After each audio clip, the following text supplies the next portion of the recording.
Well, despite the bold pronouncements of congressional Democrats, and of course MSNBC, which is hyperventilating even as we speak, here's what we actually know. There's still no evidence that President Trump's campaign was co-opted by Moscow and its agents. But much like a cargo cult builds runways in hopes that cargo planes will land on them, some don't believe it. For example, Congressman Eric Swalwell of California has created an entire webpage chronicling Donald Trump's connection to the Russian homeland in hope that evidence Trump is a Russian agent will manifest itself eventually. Congressman Swalwell joins us now from Oakland. Congressman, great to see you. You too, Tucker. So I went to the site, which is actually pretty well done and kind of interesting. Thank you. A little florid, I would say. But you have this whole section, and I'm quoting now, Russia, not our friend. And so I wanted to ask you, how far are we willing to go with this new Cold War that you guys have started? I mean, where's this going to end up? Do you anticipate a conflict with Russia, a military conflict? If they really hacked our democracy, as you said, why wouldn't we just attack them? I hope we don't have another conflict with Russia. And I put that section in, Tucker, because a lot of people like me, born in 1980, didn't grow up with the Cold War atrocities. And so I wanted to lay out post-Cold War atrocities, like what Russia has done in Ukraine. They were responsible for bringing down a commercial airliner with 300 souls aboard, like what they are doing in Syria, the human rights violations that they're committing there. So I wanted to lay out for young people that this isn't like having ties with the United Kingdom.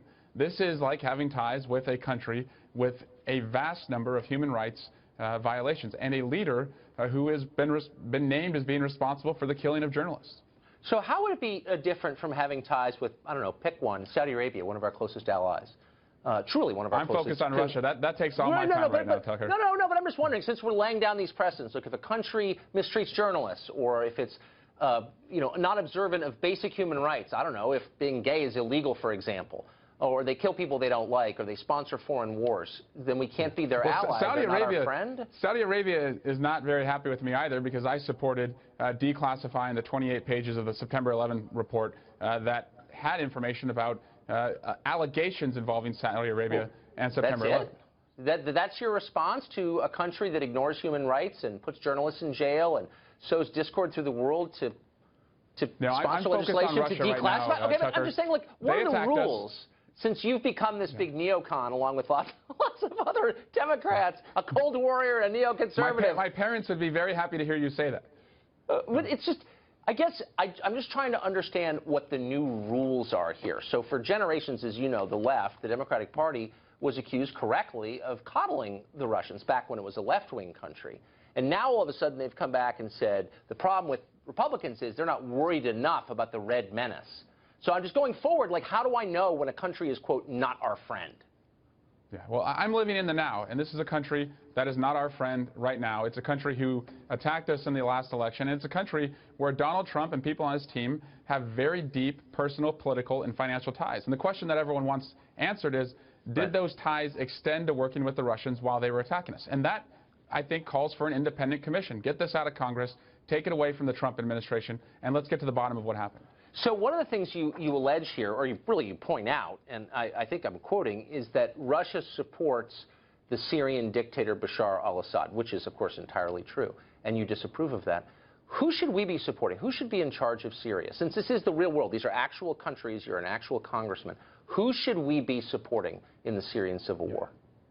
It's not binary. It shouldn't be Assad, and it shouldn't be ISIL. And I think removing both of them from Syria would be a good thing. So nobody's in charge. There's just chaos? So who should we support? I mean, someone's got to run the country. It's a big country. It's a significant country, middle of Levant. It's a big deal. Who should run it?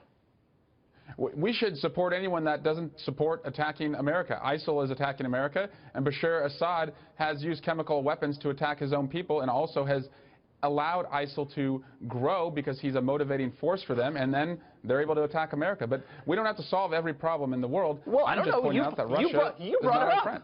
You brought it up. You said they're not our friend because they support Bashar al-Assad in Syria, which is a place most people couldn't find on the map. And my question is, if you disapprove of that, then who should run Syria? Since, I don't know, it's obviously of interest to you. Yeah, there's a lot of problems in the world right now, Tucker. I'm focused on the country that attacked us, and I think having an independent commission would help us get to the bottom of that. All right. Congressman, thanks a lot for coming on. Yeah, like your website. Tucker.